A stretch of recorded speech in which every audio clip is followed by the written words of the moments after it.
At eto nga, ililipat na namin yung puntod ni Kuya. Ang tagal din namin pinag-isipan to kasi baka multuhin kami ni Kuya. Sa sobrang bigat sa pakiramdam, hindi na namin maiwasang hindi maging emotional. Siguro kung nandito pa yan, baka kasama ko nagva-vlog. Matagal na din kasi nire-request sa akin ni Mama na sana mas malaki na yung puntod ni Kuya. Kaya sobrang saya ko kasi nakabili tayo ng lupa dito sa sementeryo. Kaya naman, from this to this. At eto nga, nakapang tita outfit tayo ngayon. Nabigla nga ako sa mga halaman ko kasi napaka-healthy nilang lumaki. Alam niyo na kapag alagang from this to this, no? Eto nga pala yung araw na ililipat namin yung puntod ni Kuya. Ako muna nga yung magdadrive ngayon para passenger princess muna si Bunso. Bigla nga bumagsak yung ulan, parang ang sarap merong kakade. Baka naman. Pumunta nga muna kami dito sa office para magbayad. Opo, mababawas na naman yung kwarta natin, no? Sa sobrang gastos natin, parang mabubutas na yung bulsa ko. Pagkatapos talaga nito, doble kayod talaga tayo. At dahil alam ko nga uulan, buti dinala ko tong malaking payo. At sana talaga hindi na ako matulak ng hangin. Pagdating nga namin dito, nahukay na pala yung puntod ni Kuya. Sabi ng mga nagtatrabaho dito, luma na daw yung vault namin. Kaya talagang posibleng masira talaga yan. Hindi nga kami nagkamali, nasira na talaga siya. Grabe, ganito pala yung pakiramdam, parang napakabigat. 11 years na rin kasi nakakalipas simula nung last namin nakita si Kuya. Basta sabi ko sa sarili ko, hindi talaga ako iiyak. Kasi sayang naman yung pagpapaganda ko. Sa totoo lang, matagal na namin pinaplano na ilipat talaga si Kuya.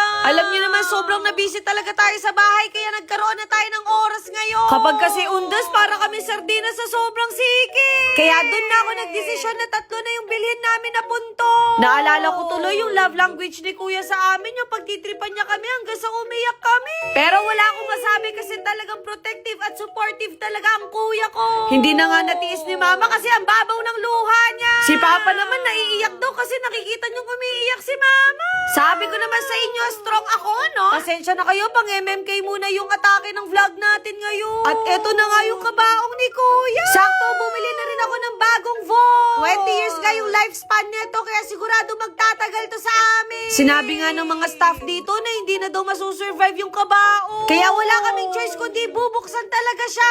Hindi nga kami prepared na makikita pala namin si Kuya ngayon. Gusto ko mag-focus. Opo, hindi ko na napigilang hindi maiyak. Kung alam niyo lang, sobrang namiss ko na yung Kuya ko. Hoy, itigil ang drama. Kapag pala umabot ng 5 to 10 years, expect mong hindi na talaga siya buo. Siguro magtataka kayo bakit dalawa yung nakasako. Yan kasi talaga ang biological father ni Kuya. Opo, pinagsama na lang namin sila sa iisang vault. Kitang-kita ko kina Kuya, hirap na hirap sila sa pagbubuhat. Tutulungan ko sana sila pero baka ako pa'y buhatin nila. Nag-order na rin pala ako ng pagkain para meron naman silang makain, no? Opo, walking distance lang yung puntod ni Kuya. Kaya sa mga kaibigan at pamilya namin, hindi na kayo mahirapang maghanap. Grabe, ang lalim pala ng hinukayan nila. Bababa sana ako pero baka hindi na ako makalabas. Alam niyo na may mga intrusive thoughts ko, naalala ko noon kapag undas, nilalaro namin yung kandila. Tapos papagalitan ka ng magulang mo pero hindi ka pa rin titigil. At eto nga, ilalagay na yung vault.